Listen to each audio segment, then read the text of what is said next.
Hello everyone. Today we're going to make lemon rice, and since I figured, I've mentioned cooking rice 1.5 million times before, I've never really gone over the steps to make actual rice from scratch. So I'm going to go over how to do it in a rice cooker because that's how I do it every day. I'm sure you guys can do it with a pot and pan, but that's not what we're doing today. I just wanted to go over some of the basic steps of making rice. So for this recipe, I'm going to be using 2 rice cooker cups worth of rice, of raw rice. I'm using medium grain white rice. You can use whatever type you like. This is typically made with long grain rice, usually basmati rice if you can get your hands on it. But I don't have any right now. Medium grain is what I have, so medium grain is what I'm going to use. One of the things to be really careful about is that regardless of the size of your rice cooker measuring cup, you want to make sure that you have it level. So make sure that it's up to the line that it needs to be. So here's the first one, and here's the second one. See how when I measured out the cup of rice, it's level to the top. So pour that in, and this might be hard to see under this light, so I'm going to take it underneath the stove's light. That might be easier to see. Let's see if you can see it. On the side of your rice pot, you should have a bunch of numbers carved into there. See it? The 2, 3, and 4? What that does is that it tells you how much water you're going to be putting in. Now, this does not mean that you go ahead and measure out 2 of these cups worth of water. What it means is that you level the rice in the rice pot. It's not too terribly important, but as long as your rice pot is sitting on a level surface, you should be fine. And then you pour water up to the level inside the rice pot. So since we have 2 cups of rice, we're going to pour water up to the 2-cup mark. Now, this is going to be enough for the rice to be sort of separate and a little firm. It's not going to be squishy or mushy at all. It's going to be, cooked to pretty much what most people would consider the platonic ideal of rice. Because I'm cooking this with other spices that I'm going to toss it with, I want the rice to be as separate as possible, and I want it to be as firm as possible. I don't want it too mushy, because if it's too mushy, it's going to get gross when I do the mixing process. So that's why I have this giant bowl over here, is because I'm going to put the cooked rice from here to here and then mix it with the spice mix that I'm going to make right now. So once that's in there, you can optionally, give it a stir. But honestly, once this thing comes up to a boil, it's going to stir itself anyway, so whatever. You can add salt at this point if you want, and usually, because I'm not going to have an opportunity to add too terribly much salt and have it get in there properly, I'm just going to go ahead and do that now. But if you're watching your salt intake, go ahead and skip this step. It's fine. I just like to make sure that my rice is well salted so that when I'm eating it, it actually tastes good. So there goes that. I'm going to shut the lid. I'm going to turn it on. And this is my favorite rice cooker of all time. I have used very expensive rice cookers. I have used very cheap rice cookers. And this one is the best one, I believe, that money can buy. It's the Aroma Digital Rice Cooker in 8-cup. It has white rice, brown rice, keep warm, and steam setting. So this one I'm going to use the white rice setting because that's what I have in there. This unit is about $30, and it seems to cook rice perfectly every single time I've thrown it in there. So if you're looking for rice cooker recommendations, check this one out. It's the Aroma rice cooker. Mine is the 8-cup. They sell 10-cup and I believe 4-cup models as well if you want a smaller or a bigger one. And this one has served me well for the past year and change, and I use it like 2 or 3 times a day to make rice, so it's gotten a lot of use. And as you can see from the inside, when I filled up the rice in there weren't any scratches or anything because I'm pretty careful to use non-metal utensils on it. Anyway, enough about that. Let's go into lemon rice. I am using pre-bottled lemon juice. In New York, I don't get access to very good citrus, so I tend to use the Real Lemon brand bottled lemon juice. If you can get good citrus by, you go ahead and use the juice of 1 lemon. So I was using 2 rice cooker cup worths of rice. So I'm gonna use the juice of the equivalent of the juice of 1 lemon, which according to my bottle of lemon juice is 3 tablespoons. So that's what I have in here. I've got roughly that same 3 tablespoons worth of grated ginger. This is fresh ginger. This is one of the few recipes that you can use that jarred ginger paste in. Most recipes I will advise you not to use that jarred ginger paste because it has citric acid or vinegar or something else in there. But since we're going to be adding lemon juice in here anyway, this is one of the few times that jarred ginger paste is not going to be a problem. I also have some peanuts.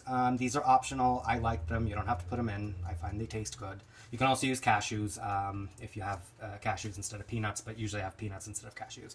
I'm going to use some curry leaves. These are also optional. If you can find it, use it. If you can't, it's fine. Turmeric is not optional. That's what's going to give us the color. Asafoetida, I use the LG brand. You can use whatever brand you like. I generally will advise you not to use any brand except for the LG brand, but because the North Indian brands usually have turmeric added, but since we're using turmeric in the recipe anyway, go ahead and use whatever brand you can get your hands on. I'm going to be putting mustard seed, cumin seed, and urad dal. The urad dal is optional. I'm also probably going to end up adding sesame seed because I add sesame seed to everything, but again, that is optional. So, back to the drill. We're going to get some oil in there into my little pot. And my first step is actually going to be frying the peanuts. So I don't need a ton of oil. I just need a little bit of oil. I'm going to fry the peanuts first because I'm not going to have time to cook them with the spices since I'm using raw peanuts with their skin on. These have not been roasted. So I'm just going to give them a quick fry up in the oil and then remove them and then pop my spices like I normally would. I have the stove set at a 2 on my scale, so it's on a relatively low heat right now. I'm gonna put the lid on, gonna let this come up to a bubble and give it a stir every few minutes, and I shall return when the peanuts are done. So we are back. It's been a couple of minutes and actually absolutely nothing is happening with the peanuts. They're not even bubbling.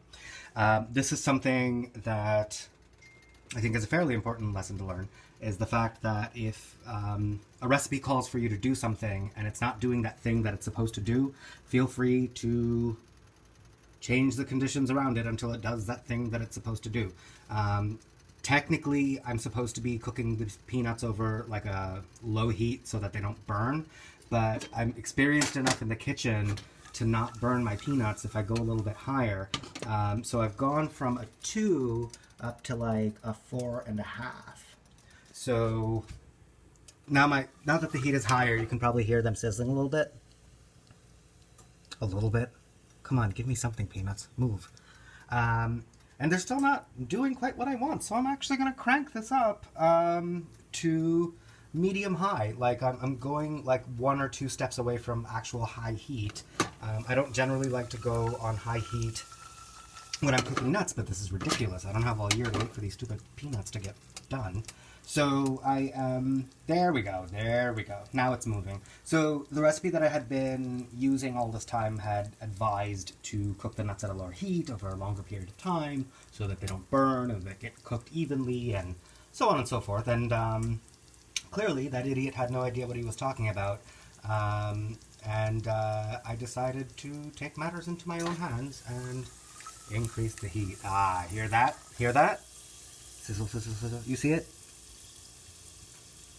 So some of the skins have broken open a little bit. Some of the peanuts have broken in half. We are looking for that to happen. That is a good thing. We hear the sizzling. If you smell it, there's like a very mild peanutty smell coming up. We want to take these a little bit further than they are right now. I don't want them to get blackened, but I do want them to get cooked. So we're gonna go. We're gonna let these guys sizzle. It's gonna come along nicely. There, you hear how they're starting to pop a little bit? Those would be the closed ones that are popping open. This is good. We want this. This is good. And the smell is getting more peanutty. I'm going to tilt the pan so that they get more submerged from that oil. Woohoo! They are coming right along. Now, ideally, see how they're changing in color? They're no longer that light white. They're just kind of like a brown. Not the skin, the actual peanuts, I mean. There, see? It's not that light color that it was before. That's about enough. Now, if I were being diligent and doing things the quote-unquote right way, what I would do is I would remove the peanuts from here, put them back in the little bowl, do all my spices, and then put the peanuts back in. But frankly, it's not necessary. I found out fairly quickly that that's just making more dishes for myself, and I don't want to make more dishes for myself.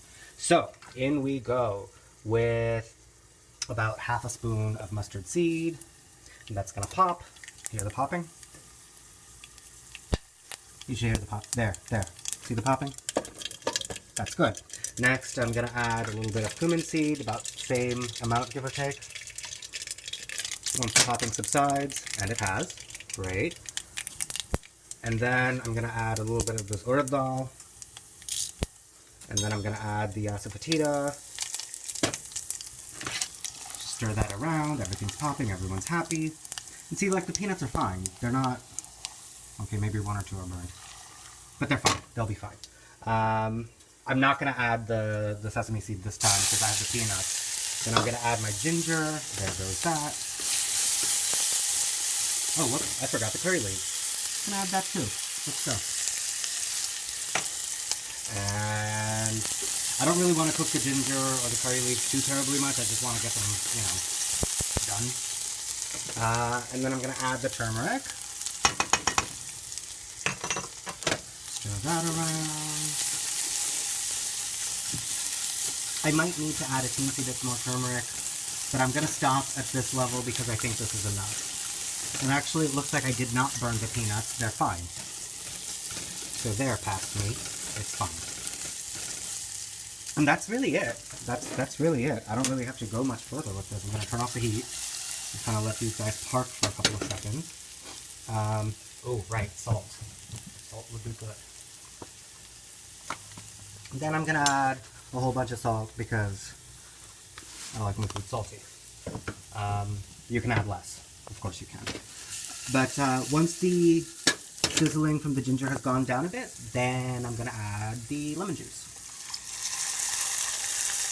And that is that. So the reason we do it this way is because I don't want to cook the lemon juice all the way through. I do want it to get like warmed through, but I also want to stop the cooking of the ginger. I want to soften up the urad dal a little bit because when you fry it in oil like this, the urad dal sometimes gets a little hard on the teeth. So I find that if I add the lemon juice at the end like this and turn off my heat, it just comes up to a quick boil.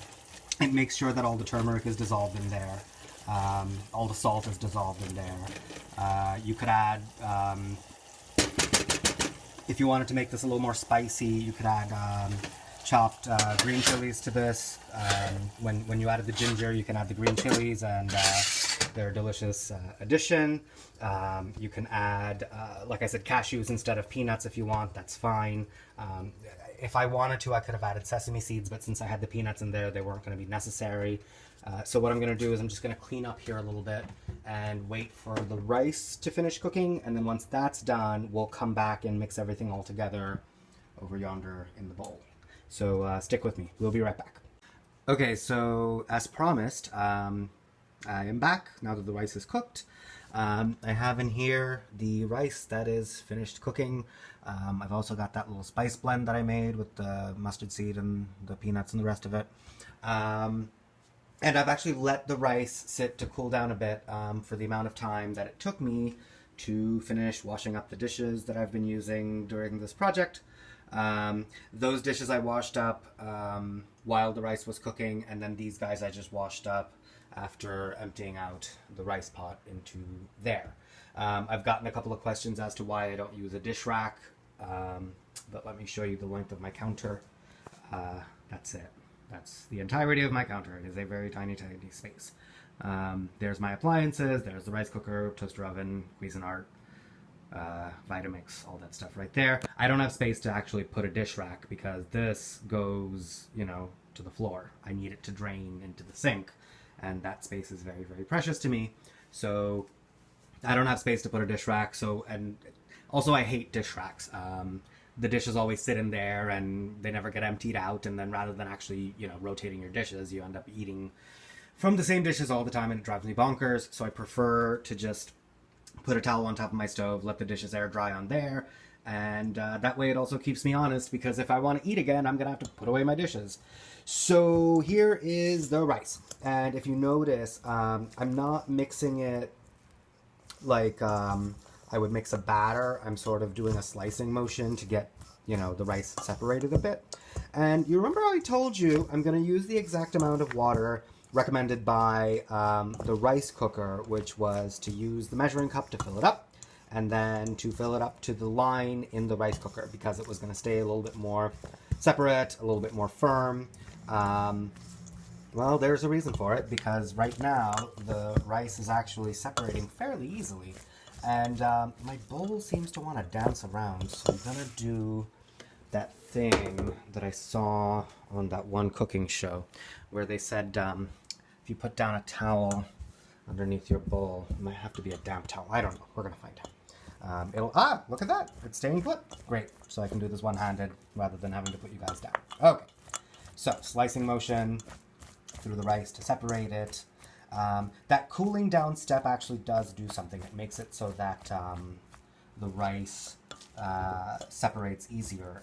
The starches on the surface aren't quite as liquid as they would be if they were hot. So that cooling down step is one that my mother would always do. She would use like a large tray because she was cooking something like 10, 20 cups of rice at a time, and a tiny little bowl like this wouldn't do it. But this is just 2 cups. It's just, this is just enough for a couple of meals. So I don't really need to go crazy and get a giant container. This is more than enough. It's fine. And as soon as you see that there's no more white rice left over, that it's all been yellow, you're done. That's lemon rice. You're done. I am for sure going to taste it though, because very frequently I have to adjust seasoning. For example, my sister-in-law likes her lemon rice to be very, very sour. I personally don't care for it to be too sour, but I do need for it to be salty. My mother doesn't like quite as much salt in there, so like, depending on who you're cooking for, take it. Oh, that's perfect. Oh, that is perfect. I am very pleased. It's just the right amount of sourness. It's just the right amount of saltiness for my liking. I like it very salty, so if you're not a type of person who likes a ton of salt in their food, do not add as much salt as I did, because I like I said, I love a lot of salt. But if that's not your thing, then don't do it. But it's done. That's it. This entire process took a little bit longer because I was standing there and explaining it to you rather than just, actively working. But it's a fairly simple recipe. I've made it 1,000 times for potlucks and things like that, and it does get eaten fairly quickly. The same thing happened when my mother would take it to the vegetarian potlucks in Miami.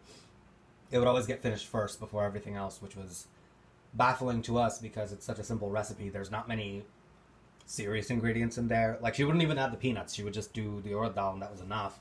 But there it is. It's done. It's done. So hope you try this out, and let me know how it goes. Thanks. Bye.